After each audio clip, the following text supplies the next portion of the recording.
Friends, நான் Anandhi frame. எல்லோரும் எப்படி இருக்கீங்க? நம்ம இந்த இயரோட லாஸ்ட் டே 2022ஓட லாஸ்ட் டேயில் இருக்கோம். இந்த இயர் பார்த்திங்கன்னா நமக்கு நல்லது கெட்டது அப்படின்னு சொல்லி எல்லாத்தையுமே வந்து நமக்கு கொடுத்துருக்கோம். ஸோ நல்லது நடந்தப்போ நம்ம ஹாப்பியாக இருந்திருப்போம். நமக்கு கஷ்டம் வர்றப்போ வந்து அதை தாங்கிக்கிற தன்மையை மட்டும் நமக்கு ஆண்டவன் கொடுத்து நம்ம வந்து அதிலிருந்து வெளியில் வர்ற அளவுக்கு நமக்கு வந்து அந்த பக்குவத்தையும் ஆண்டவன் கொடுப்பான். அதுதான் நமக்கு வேணும். டெய்லியும் வந்து நம்ம ஹாப்பியாக இருக்க முடியாது, கஷ்டங்களும் வரும். அந்த டைமில் நமக்கு வந்து கடவுள் வந்து அதை தாங்கிக்கிற தன்மையும் அதை வந்து நம்ம வந்து ரெக்டிஃபை பண்ணுறதுக்கான ஒரு நல்ல ஒரு மனதிடத்தையும் நமக்கு கொடுக்கணும். அப்படிங்கிறது தான் நமக்கு வேணும். அதிலிருந்து நம்ம சீக்கிரமாக மீண்டும் வரணும். அதுதான் வந்து நம்மளோட லைஃப் ஸ்டைலேவும் எப்பயுமே வந்து பகல் இரவு மாதிரி நம்மளோட லைஃப் ஸ்டைலையும் பார்த்திங்கன்னா கஷ்டங்களும் சந்தோஷங்களும் மாறி மாறி வரும். அதே மாதிரி நெக்ஸ்ட் இயர் பார்த்திங்கன்னா நம்மளுடைய ஃபஸ்ட்டு டே வந்து தொடங்க போகுது. இயரோட ஃபஸ்ட்டு டே வந்து நமக்கு எப்பயுமே வந்து நல்லதே நடக்கணும், அப்படிங்கிறது ஹாப்பியாக இருக்கணும். அந்த இயரும் வந்து நமக்கு நல்லபடியாக அந்த இயர் நமக்கு கடந்து போகணும் அப்படிங்கிறதுக்காக நம்ம எல்லா கடவுளையும் வேண்டிட்டு நம்ம வந்து அந்த ஃபஸ்ட்டு டேவை நம்ம தொடங்கலாம். அதுக்கான ஒரு சின்ன முயற்சி தான். எப்பயுமே வந்து நம்ம ஹாப்பியாக இருக்கணும் அப்படிங்கிறதுக்காக நானும் கடவுள்கிட்ட வேண்டிக்கிறேன். எல்லாருக்கும் ஹாப்பி நியூ இயர். எல்லோரும் சந்தோஷமாக, எல்லோரும் நோய் நொடி இல்லாமல் எல்லாம் ஹெல்த்தியாக நல்லா இருக்கணும் அப்படின்னு சொல்லிட்டு கடவுளை வேண்டிட்டு நம்ம வந்து நெக்ஸ்ட் இயரோட ஃபஸ்ட்டு டேவை நம்ம வந்து ஸ்டார்ட் பண்ணலாம். அதுக்கான ஒரு சூப்பரான ஒரு ரெசிபியோடு நம்ம தொடங்கலாம். இந்த ரெசிபி பார்த்திங்கன்னா ப்ரெட்டில் பண்ண ஒரு புட்டிங் தான். ரொம்ப யம்மியாக இருக்கும். எப்படி பண்ணதுன்னு பார்க்கலாம் வாங்க. கஸ்டர்ட் பிரெட் புட்டிங்க்கு பார்த்திங்கன்னா நம்ம 2 கப் அளவுக்கு பால் எடுத்துக்கலாம். அது காய்ச்சின பால் தான் நான் எடுத்திருக்கேன். அந்த பால் பாத்திரத்துலேயே பார்த்திங்கன்னா காய்ச்சிட்டு அது கூட பார்த்திங்கன்னா கொஞ்சம் நல்லா கொதி வர்றது டைம் வரைக்கும் நம்ம அதை கொதிக்க வைக்கணும். அதுக்கப்புறமா பார்த்திங்கன்னா அதிலிருந்து ஒரு 1/4 கப்பு பார்த்திங்கன்னா வார்ம் மில்காக எடுத்து வச்சுக்கலாம். அது கூட பார்த்திங்கன்னா நம்ம கஸ்டர்ட் பவுடர் இருக்குது பாருங்கள், அது ஒரு 2 டேபிள் ஸ்பூன் அளவுக்கு அதில் சேர்த்திக்கலாம். சேர்த்திட்டு அதை வந்து நல்லா கட்டிகளே இல்லாமல் நல்லா கலந்து எடுத்து வச்சுக்கலாம். அதுக்கப்புறமா பார்த்திங்கன்னா நம்ம பால் வந்து ஓரளவுக்கு கொதிக்க ஆரம்பிச்சிருக்கும்.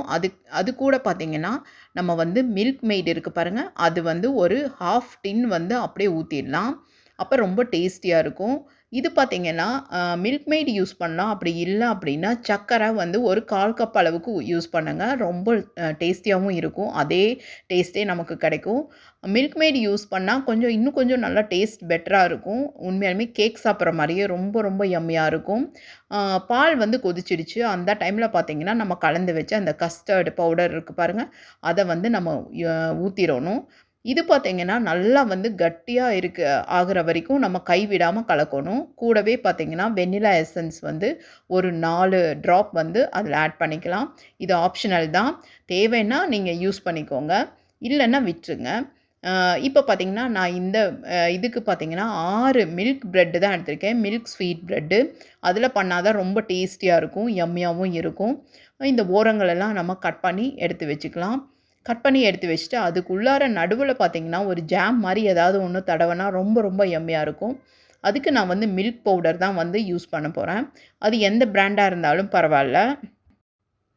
மில்க் பவுடர் பார்த்திங்கன்னா ஒரு 2 டேபிள் ஸ்பூன் வந்து எடுத்துக்கலாம். அப்புறமா நம்ம கஸ்டர்டு மில்க் வந்து ரெடி பண்ணி வச்சுருக்கோம்ல, அதுலேருந்து ஒரு 3 டேபிள் ஸ்பூன் அளவுக்கு நம்ம அதில் ஊற்றிட்டு அதை வந்து ஒரு நல்ல ஒரு க்ரீம் பதத்துக்கு நம்ம வந்து கட்டிகள் இல்லாமல் நல்லா கலந்து எடுத்து வச்சுக்கலாம்.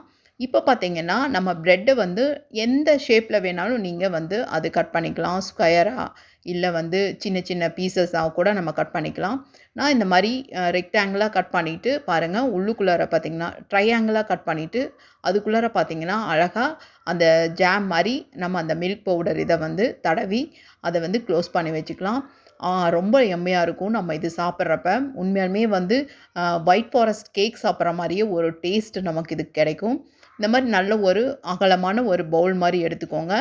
அதில் பார்த்திங்கன்னா நீங்கள் இந்த மாதிரி செட் பண்ணி வச்சுட்டு அது மேலே பார்த்திங்கன்னா நம்ம செஞ்சு வச்ச நம்ம அந்த கஸ்டர்டு மில்கை வந்து நம்ம இதில் வந்து ஊற்றணும்.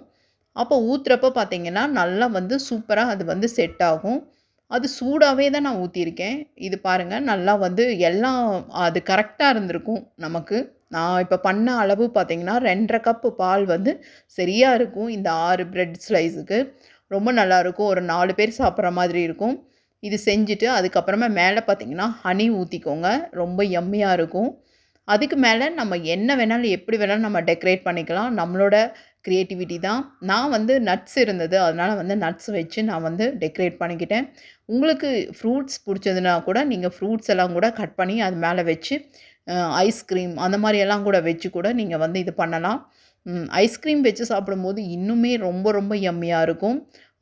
இது கூட பார்த்தீங்கன்னா, இத வந்து நம்ம வந்து ஃப்ரிட்ஜுக்குள்ளார ஒரு 2 மணி நேரத்துக்காவது நம்ம இத வந்து செட் பண்ணணும்.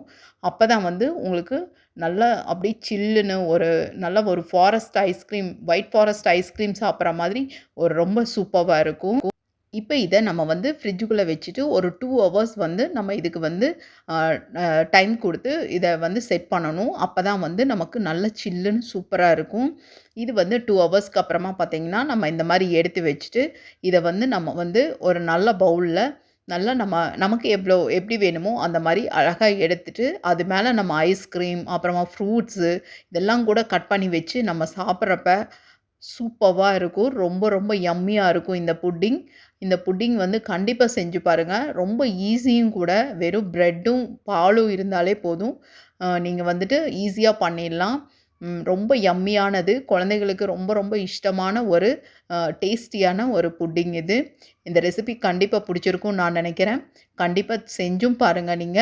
இந்த ரெசிபி பிடிச்சிருந்ததுன்னா லைக் பண்ணுங்க. நம்ம சேனல சப்ஸ்கிரைப் பண்ணுங்க. எல்லாருக்கும் இன்னொரு தடவ சொல்றேன். Happy new year.